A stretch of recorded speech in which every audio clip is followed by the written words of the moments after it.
So the next chemical reaction in case of amines is Schotten-Bowman reaction. But before Schotten-Bowman reaction, आपको याद हो तो primary, secondary and tertiary amines जो हैं acid chloride derivatives में, whenever they were made to react with acid chlorides, तो whenever any acid chloride RCOCl, when it combines with amines like primary, only primary and secondary which will have hydrogen, tertiaries नहीं, क्योंकि tertiaries के पास hydrogen नहीं है.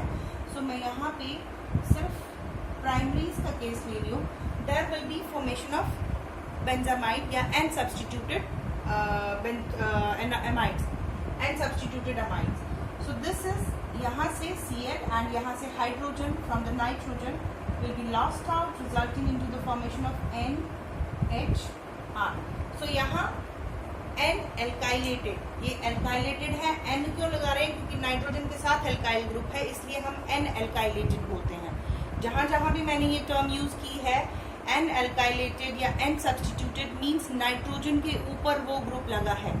So N alkylated amides will be formed from primary amines और it can be secondary amine, जैसे R2NH भी N एल्काइलेटेड या die एल्काइलेटेड होंगे, क्योंकि उसमें डाई एल्काइल्स होंगे. एन डाई एल्काइल बेंजामाइड या जो भी अमाइड्स होंगे वो बनेंगे, क्योंकि इसमें है hydrogen. That hydrogen can be given to the chlorine. But tertiaries can not give this type of reactions, क्योंकि टर्शरी में there is no hydrogen. So ऐसी कोई रिएक्शन पॉसिबल नहीं. इस रिएक्शन को सिंपली हम बोलते हैं कि ये बेंजीन ने एसिड कार्बोक्सिलिक एसिड डेरिवेटिव्स के साथ में एसिड क्लोराइड्स के साथ में under acidic conditions formation of amides will आकर. बट जब एरोमेटिक एसिड्स होते हैं, वो aromatic acid chlorides when they are made to react, acylation होता है when they are made to react with aniline. सिर्फ एनिलीन की बात हो रही है, ठीक है. एनिलीन के साथ on reaction RNH2 and they reacts with benzoyl chloride. इसको हम बोलते हैं बेंजोइल क्लोराइड, क्योंकि ये एसिड क्लोराइड है, aromatic acid chloride. In the presence of base, दूसरी रिएक्शन थी इन द प्रेजेंस ऑफ एसिड. तो यहाँ पे अगेन होगा कुछ नहीं होगा, वही है कि there will be loss of HCl molecule. But इस रिएक्शन का एक स्पेशल नाम है. स्पेशल नाम क्यों दे दिया है? दैट इज शॉर्टन-बॉर्मन रिएक्शन, क्योंकि this reaction it is seen in case of aromatic benzoyl chlorides और aromatic acid chlorides with aniline. This way. So this is benzoanilide. It is formed. Benzoanilide is formed. और ये जो benzoanilide होते हैं, ये crystalline structures होते हैं, crystalline compound होते हैं, and they have well defined melting point. और साथ में क्या है कि it is used for the identification of primary aryl amine. Primary aryl amine क्यों बोल रहे हैं? क्योंकि इस नाइट्रोजन के साथ सिर्फ एक ही एराइल ग्रुप लगा है, तो due to that it is known as primary aryl amine. And this reaction it is labelled as Schotten Baumann reaction. सिर्फ aniline benzoyl chloride in the presence of base will give this benzanilide या anilides are formed, to be very specific. So this is all about the chemical reactions of aliphatic या जहाँ पे भी simple substitutions होनी है.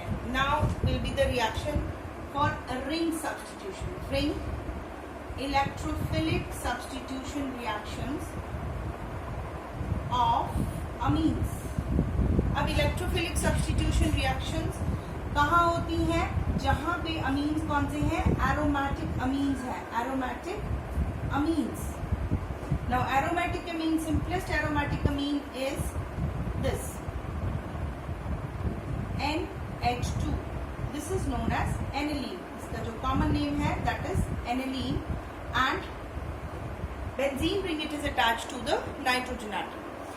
Electrophilic substitution reaction of benzene आपने last year किए हैं. There are broadly 5 types of electrophilic substitution reaction: halogenation, nitration, sulfonation, alkylation and acylation. जो ये 5 reactions होती हैं, जब भी कहीं भी benzene ring लगा होगा ये सभी जगह यही 5 रिएक्शंस में बेसिकली जो मेन 5 रिएक्शंस हैं वही हम लोग स्टडी करते हैं. Exceptionally mercuration and all can be there, but broadly there are only 5 electrophilic substitution reactions whenever the aromatic rings are involved. तो alkylation, acylation, halogenation, nitration and sulfonation, these are the 5 reactions. अब वहाँ पे जो first year में हमने fundamentals पढ़े थे, उधर I told you regarding the resonance कि रेजोनेंस कैसे जो इनकमिंग ग्रुप होता है उसको कैसे डायरेक्ट करता है, आके जो भी इलेक्ट्रोफाइल है उसने आके कौन से पोजीशन पे लगना है. ये डायरेक्ट जो है ऑलरेडी इस बेंजीन की ये जो पोजीशन है, अगर यहाँ पे सिर्फ हाइड्रोजन होता और बाकी कोई और ऐसा सब्स्टिट्यूएंट नहीं होता तो सारे के सारे कार्बन आइडेंटिकल थे, इलेक्ट्रोफाइल कहीं भी आके लग सकता था. But due to the presence of this NH2 group now the positions are defined. जो इमीडिएट कार्बन है हम उनको बोलते हैं ऑर्थो कार्बन, उसके अगले वाले कार्बन को हम लेबल करते हैं मेटा कार्बन है. बेंजीन रिंग के वो मेटा पोजीशन है एंड ये है पैरा पोजीशन जो बिल्कुल ऑपोजिट 180 डिग्री पे है, that is para position. Now we will first of all see कि ये जो NH2 नेगेटिव है whether it is ring activating group और रिंग डीएक्टिवेटिंग ग्रुप. एक्टिवेटिंग का मतलब है कि रिंग की इलेक्ट्रॉन डेंसिटी को वो बढ़ाएगा और डीएक्टिवेटिंग का मतलब है रिंग से वो इलेक्ट्रॉन क्लाउड को अपनी ओर खींचेगा. तो जब अगर वो रिंग से अपनी ओर इलेक्ट्रॉन क्लाउड को खींचेगा और इधर से इलेक्ट्रोफाइल भी आ रहा है, उसको भी इलेक्ट्रॉन चाहिए, तो इट मीन्स वो रिएक्शन बहुत मुश्किल होगा. There will be lot of further ऊपर से और रिएक्शन कंडीशंस बढ़ाने का जरूरत होगा. Only then that particular substitution will be possible. Now we will see for the case of this. Suppose any electrophile it is coming and it is attacking this particular aniline. So before the attack I need to know कि whether this aniline it is activating, that is release कर रहा है electron को निकाल रहा है. तो we know that there is lone pair of electron on nitrogen atom and there is a pi bond between carbon 1 and carbon 2.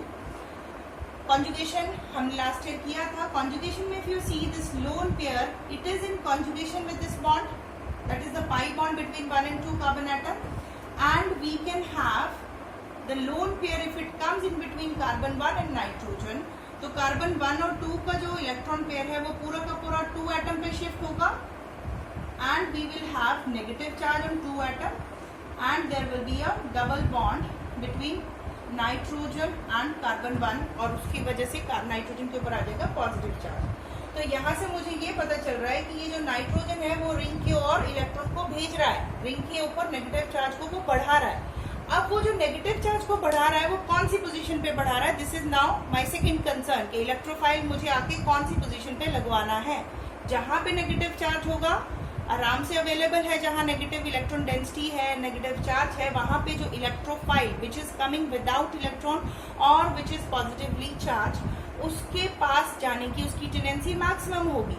तो now this is 2 position, you can see here in this 2 position we can see that there is a negative charge या electron cloud है.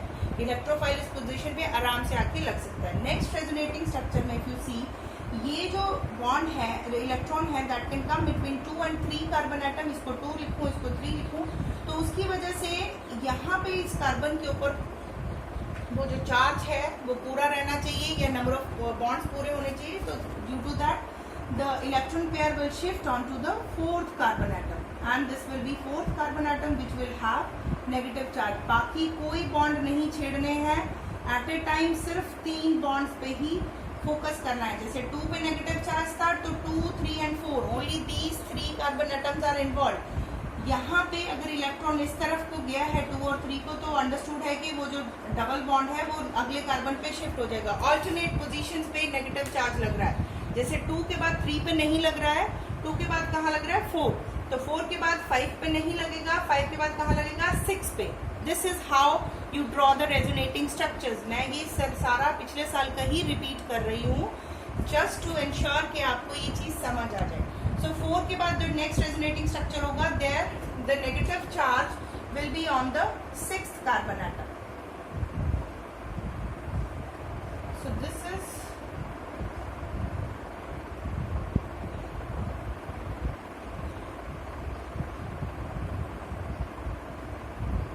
NH2 positive. And the last resonating structure will be, फिर से 6 और 1 carbon atom के बीच में bond होगा और यहाँ से नाइट्रोजन अपना पूरा बॉन्ड जो है उसने रिंग में दिया था वो वापस आ जाएगा। So this is how we have 6 resonating structures. इन 6 रेजोनेटिंग स्ट्रक्चर से आपके पास इंफॉर्मेशन आती है कि 2 कार्बन एटम पे नेगेटिव चार्ज है, 4 कार्बन एटम पे नेगेटिव चार्ज है और 6 कार्बन एटम पे नेगेटिव चार्ज है। और अगर इस पर्टिकुलर स्ट्रक्चर पे इलेक्ट्रोफाइल का अटैक होगा, electrophile means one which is having no electron और विच इज इलेक्ट्रॉन डेफिशिएंट, तो उसको पॉजिटिव चार्ज है, पॉजिटिवली चार्ज स्पीशी है या इलेक्ट्रॉन डेफिशिएंट स्पीशी है, उसको किसकी जरूरत है, नेगेटिव चार्ज की। तो अब इलेक्ट्रोफाइल के लिए इस पर्टिकुलर मॉइटी ने दैट इज NH2 ने ऑलरेडी पोजीशंस डिफाइन कर दी। कौन कौन सी पोजीशन डिफाइन की, या आप आपके 2 पे सब्स्टिट्यूट होंगे या 4 पे सब्स्टिट्यूट होंगे या फिर 6 पे सब्स्टिट्यूट होंगे, ये इलेक्ट्रोफाइल के लिए उसने डायरेक्ट कर दिया। सो यहाँ पे इससे क्या इंफॉर्मेशन मिलती है कि जो भी अमीन्स है, एरोमेटिक अमीन्स हैं, they are electron releasing in nature, they supply the electron towards the ring and due to that ये रिंग एक्टिवेटिंग है। Activating means there will be increase in the electron density on benzene ring. और ज्यादा electron density कौन सी positions पे increase हो रही है, ortho and para. So due to that they are ortho para directing in nature, very important. ये ortho para directing है, amines are ortho para directing in nature. कौन से amines, aryl amines will be ortho para directing in nature. अब थी 5 reactions जो हो रही है, जो भी 5 टाइप ऑफ रिएक्शंस होनी है एनालीन के साथ में, उसमें इलेक्ट्रोफिलिक सब्स्टिट्यूशन का ortho attack and para attack, उसका mechanism of electrophilic substitution on aniline NH2 positive plus electrophile, ortho attack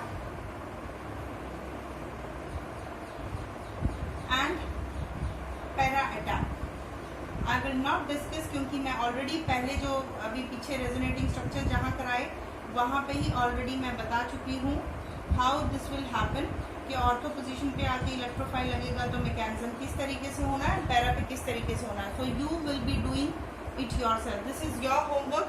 and another important thing is that you have to make assignments as well. ऐसा नहीं है कि जो भी पढ़ रहे हैं वीडियो लेक्चर जो देख लिए एंड हो गया, नहीं, असाइनमेंट इज ऑफ 10 मार्क्स।